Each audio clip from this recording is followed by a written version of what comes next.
ایک دن میں نے دیکھا میرا 45 سالہ دوست ہاتھ سے پانی نکال رہا تھا۔ میں نے قریب جا کر اپنی سچی محبت کی خوبصورت کہانی خوبصورت 22 سالہ لڑکا۔ ایک خوبصورت شام تھی جب احمد اپنے گاؤں کے کھیتوں کے قریب پرانے باغ میں بیٹھا کتاب پڑھ رہا تھا۔ اس کے گلابی ہونٹ ہلکے سے مسکرا رہے تھے جب اچانک فہیم وہیں سے گزرا۔ فہیم ایک پروقار اور تجربہ کار شخص تھا جس کی عمر 45 سال تھی۔ اس کی آنکھوں میں ایک گہرا سکون اور کشش تھی جو احمد کو فوراً متوجہ کر گئی۔ احمد نے سر اٹھا کر دیکھا تو فہیم نے مسکراتے ہوئے سلام کیا اور پوچھا کہ کیا وہ یہاں اکثر آتا ہے؟ احمد نے شرماتے ہوئے جواب دیا کہ ہاں، یہ اس کا پسندیدہ جگہ ہے جہاں وہ تنہائی میں سوچ سکتا ہے۔ دونوں میں بات چیت شروع ہوئی جو آہستہ آہستہ گہری ہوتی گئی۔ فہیم نے بتایا کہ وہ شہر سے آیا ہے اور یہاں اپنے پرانے گھر کی دیکھ بھال کے لیے کچھ دن رکنے والا ہے۔ احمد کی معصومیت اور ذہانت نے فہیم کو متاثر کیا، جبکہ فہیم کی پختگی اور نرم گفتاری نے احمد کے دل میں ایک عجیب سی گدگدی پیدا کر دی۔ اگلے چند دنوں میں وہ دونوں اکثر اسی باغ میں ملتے۔ فہیم احمد کو اپنی زندگی کی کہانیاں سناتا جو اس نے مختلف ممالک میں گزاری تھی۔ احمد حیرت سے سنتا اور کبھی کبھی فہیم کے ہاتھ کو چھو کر تسلی دیتا۔ ایک شام جب بارش ہونے لگی تو فہیم نے احمد کو اپنی چھتری تلے بلایا اور دونوں ایک دوسرے کے قریب کھڑے ہو گئے۔ فہیم نے احمد کی پیشانی پر نرم بوسہ دیا اور کہا کہ تمہاری معصومیت مجھے یاد دلاتی ہے کہ زندگی اب بھی خوبصورت ہو سکتی ہے۔ احمد کا دل دھڑک اٹھا۔ اس نے فہیم کا ہاتھ تھام لیا اور کہا کہ آپ کی موجودگی مجھے ایک نئی امید دیتی ہے۔ وقت گزرتا گیا اور ان کی ملاقاتیں بڑھتی گئی۔ فہیم احمد کو کھیتوں میں سیر کرواتا، پھول توڑ کر اس کے بالوں میں لگاتا اور کہتا کہ تم اس پھول سے بھی زیادہ خوبصورت ہو۔ احمد شرماتا اور فہیم کی آنکھوں میں دیکھ کر مسکراتا۔ ایک رات چاندنی میں دونوں چھت پر بیٹھے تھے۔ فہیم نے احمد کے ہاتھ کو بوسہ دیا اور آہستہ سے کہا کہ میں تمہارے ساتھ جو سکون محسوس کرتا ہوں وہ سالوں بعد پہلی بار ہے۔ احمد نے جواب میں کہا کہ آپ میرے لیے ایک محفوظ پناہ گاہ بن گئے ہو۔ ان کی باتیں گہری ہوتی گئی۔ فہیم احمد کی چھوٹی چھوٹی باتوں پر توجہ دیتا، اس کے خواب سنتا اور اسے حوصلہ دیتا کہ وہ اپنے مستقبل کے لیے کچھ بڑا کر سکتا ہے، اور احمد کی پختگی سے سیکھتا اور اس کی موجودگی میں خود کو زیادہ محفوظ محسوس کرتا۔ ایک دن فہیم نے احمد کو ایک خوبصورت خط لکھ کر دیا جس میں لکھا تھا کہ تمہاری مسکراہٹ میرے دل کی تنہائی مٹا دیتی ہے۔ احمد نے خط پڑھ کر آنکھیں نم کر لیں اور فہیم کے گلے لگنے کی خواہش کیے بغیر بھی اس کے قریب ہونے کا احساس کیا۔ دونوں کے درمیان رومانٹک جذبہ آہستہ آہستہ بڑھ رہا تھا۔ فہیم احمد کو اپنے پرانے فوٹوز دکھاتا اور بتاتا اب تک کی زندگی ادھوری لگتی تھی مگر تم نے اسے مکمل کر دیا ہے۔ احمد فہیم کی آنکھوں میں دیکھ کر کہتا کہ آپ میرے لیے ایک خواب کی تعبیر ہیں۔ ان کی کہانی ابھی شروع ہوئی تھی مگر ایک ملاقات ان کے دل کو قریب تر کر رہی تھی۔ فہیم احمد کی حفاظت کرتا، اس کے مستقبل کے بارے میں سوچتا اور کبھی کبھی دور سے اسے دیکھ کر مسکراتا۔ احمد فہیم کی آواز سن کر ہی خوش ہو جاتا اور اس کی موجودگی میں دنیا کو بھول جاتا۔ باغ، کھیت اور چاندنی راتیں ان کے رومانس کی گواہ بن رہی تھی۔ فہیم نے وعدہ کیا کہ وہ احمد کو کبھی تکلیف نہیں دے گا اور ہمیشہ اس کا ساتھ دے گا۔ احمد نے بھی دل سے قبول کیا کہ فہیم اس کا سب سے قریبی اور محترم شخص بن چکا ہے۔ اس طرح اس کی محبت کا پہلا مرحلہ مکمل ہوا۔ دو مختلف عمروں کے دو دل ایک دوسرے کے قریب آ چکے تھے مگر ابھی بہت کچھ باقی تھا۔ احمد اور فہیم کی ملاقاتیں اب مزید باقاعدہ ہو چکی تھی۔ ایک دن فہیم نے احمد کی تجویز کیا کہ وہ دونوں قریبی پہاڑی علاقے میں ایک دن کا چھوٹا سا سفر کریں جہاں خوبصورت جھرنے اور سبزہ زار ہیں۔ احمد نے خوشی سے ہاں کہا اور اگلے دن صبح سویرے دونوں نکل پڑے۔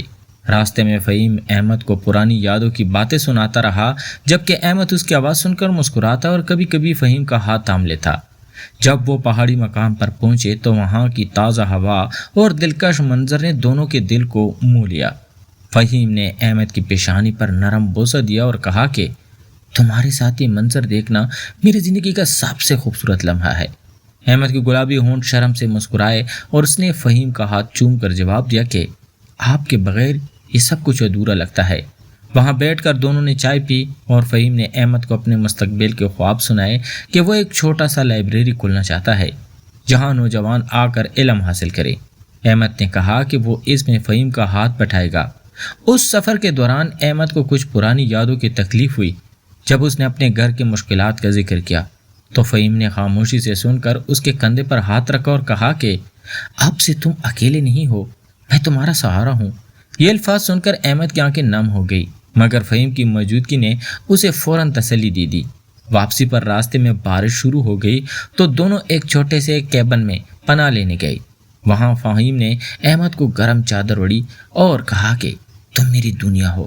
احمد نے فہیم کی آنکھوں میں دیکھ کر کہا کہ آپ میرے لیے ایک معجزہ ہیں۔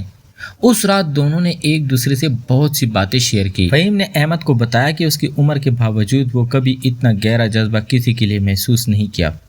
احمد نے جواب میں کہا کہ آپ کی پختگی اور محبت نے مجھے ایک نئی زندگی دی ہے۔ اگلے دن جب وہ گاؤں واپس آئے تو فہیم نے احمد کے لیے ایک چھوٹا سا تحفہ لایا، ایک خوبصورت نوٹ بک جس میں وہ اپنے خیالات لکھ سکتا ہے۔ احمد نے خوشی سے اسے گلے سے لگا لیا اور فہیم کا شکریہ ادا کیا۔ دن گزرتے گئے اور ان کی محبت مزید گہری ہوتی گئی۔ ایک شام فہیم احمد کو کھیتوں میں لے گیا جہاں وہ غروب آفتاب دیکھتے رہے۔ فہیم نے احمد کے ہاتھ کا بوسہ دیا اور آہستہ سے کہا کہ تمہاری وجود میرے دل کو سکون دیتا ہے۔ احمد نے مسکراتے ہوئے کہا کہ آپ کے بغیر میری دنیا ادھوری ہے۔ اس دوران احمد کو اپنے گھر والوں کی طرف سے کچھ دباؤ کا سامنا کرنا پڑا کیونکہ وہ اس کی شادی کی بات کر رہے تھے۔ جب احمد نے یہ فہیم کو بتایا تو فہیم نے اسے حوصلہ دیا اور کہا کہ ہم مل کر ہر مشکل حل کریں گے۔ فہیم کی بات سن کر احمد کے دل میں نئی طاقت آئی۔ دونوں نے مل کر مستقبل کے منصوبے بنانے شروع کر دیے۔ فہیم احمد کو پڑھنے کے لیے کتابیں لاتا اور اس کی تعلیم میں مدد کرتا۔ احمد فہیم کے لیے چھوٹے چھوٹے تحائف بناتا جیسے ہاتھ سے لکھے ہوئے نوٹس۔ ان کی محبت اب ایک مضبوط رشتے کی شکل اختیار کر رہی تھی۔ فہیم احمد کی چھوٹی چھوٹی خوشیوں کا خیال رکھتا اور احمد فہیم کی تھکاوٹ اتارنے کے لیے اس کے ساتھ وقت گزارتا۔ ایک رات چاند کی روشنی میں فہیم نے احمد سے کہا کہ تم میرے دل کی دھڑکن ہو۔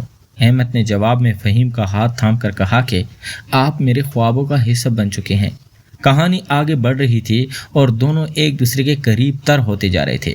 فہیم نے سوچا کہ وہ احمد کے لیے ہر ممکن کوشش کرے گا اور احمد نے دل میں ٹان لی کہ وہ فہیم کا ہمیشہ ساتھ دے گا۔ اس طرح ان کی رومانٹک کہانی مزید خوبصورت لمحوں سے بھرتی جا رہی تھی۔ احمد اور فہیم کی محبت مزید گہری ہو چکی تھی اور اب دونوں ایک دوسرے کے بغیر سوچ بھی نہیں سکتے تھے۔ ایک خوبصورت صبح فہیم باغ کے نلکے کے پاس کھڑا تھا اور ہاتھ سے پانی نکال رہا تھا تاکہ پودوں کو سیراب کرے۔ احمد نے دور سے اسے دیکھ لیا تو اس کے دل میں ایک لہر سی اٹھی۔ فہیم کی سادگی اور دیکھ بھال کرنے کا انداز احمد کو ہمیشہ متاثر کرتا تھا۔ احمد آہستہ سے قریب آیا اور فہیم کے کندھے پر ہاتھ رکھ کر مسکرایا۔ فہیم نے مڑ کر احمد کی پیشانی پر بوسہ دیا اور کہا کہ تمہاری آنکھوں میں جو چمک ہے وہ میری پوری دنیا ہے۔ احمد نے فہیم کو ہاتھ تھام لیا اور دونوں مل کر باغ میں چہل قدمی کرنے لگے۔ اس دن فہیم نے احمد کو بتایا کہ وہ اب یہاں مستقل رہنے کا فیصلہ کر چکا ہے تاکہ احمد کے ساتھ ہر لمحہ گزار سکے۔ احمد کی آنکھیں خوشی سے بھر آئیں اور اس نے فہیم سے کہا کہ آپ کے آنے سے میری زندگی مکمل ہو گئی ہے۔ دونوں نے مل کر مستقبل کے منصوبے بنائے۔ فہیم نے احمد کی تعلیم اور خوابوں کی حمایت کا وعدہ کیا جبکہ احمد نے فہیم کو ہمیشہ خوش رکھنے کا عزم کیا۔ وقت گزرتا گیا اور ان کی محبت مزید مضبوط ہوتی گئی۔ فہیم احمد کو مختلف جگہوں پر لے جاتا جہاں وہ دونوں قدرتی خوبصورتی سے لطف اندوز ہوتے۔ احمد فہیم کے پختگی سے سیکھتا اور فہیم احمد کی معصومیت سے نئی زندگی پاتا۔ ایک شام جب غروب آفتاب ہو رہا تھا تو فہیم نے احمد کے گلابی ہونٹوں کی طرف دیکھ کر کہا کہ تم میرے دل کی سب سے قیمتی چیز ہو۔ احمد نے فہیم کا ہاتھ بوسہ دیا اور جواب دیا آپ میرے لیے اللہ کی سب سے بڑی نعمت ہیں۔ دونوں نے ایک دوسرے کے ساتھ وعدہ کیا کہ چاہے جو بھی حالات آئیں وہ ہمیشہ ایک دوسرے کا ساتھ دیں گے۔ فہیم نے احمد کو تسلی دی کہ گھر والوں کی ہر مشکل میں مل کر حل کریں گے۔ احمد فہیم کی آنکھوں میں دیکھ کر مطمئن ہو گیا۔ ان کی کہانی اب ایک خوبصورت انجام کی طرف جا رہی تھی جہاں دو مختلف عمروں کے دو دل ایک دوسرے میں گل مل چکے تھے۔ فہیم احمد کی حفاظت کرتا اور احمد فہیم کو ہر ممکن خوشی دیتا۔ آخرکار دونوں نے ایک دوسرے کے ساتھ ایک پرامن اور محبت بھری زندگی گزارنے کا فیصلہ کیا۔ احمد فہیم کے ساتھ ہر لمحہ گزارنے کا شکریہ ادا کرتا اور فہیم احمد کی مسکراہٹ کو اپنی سب سے بڑی دولت سمجھتا۔ اس طرح ان کی رومانٹک کہانی ایک خوشگوار انجام تک پہنچی، جہاں محبت، احترام اور وفاداری ہمیشہ قائم رہے گی۔ تو پیارے دوستو، اگر آپ کو یہ کہانی پسند آئی ہو تو لائک کریں، کمنٹ میں بتائیں کہ اگلی کہانی کس موضوع پر چاہیے، اور چینل کو سبسکرائب ضرور کریں تاکہ مزید نئی رومانٹک کہانیاں آپ تک پہنچ سکے۔ تو ملتے ہیں ایک اور انٹرسٹنگ سٹوری کے ساتھ، تب تک اپنا ڈھیر سارا خیال رکھیے گا۔ خدا حافظ۔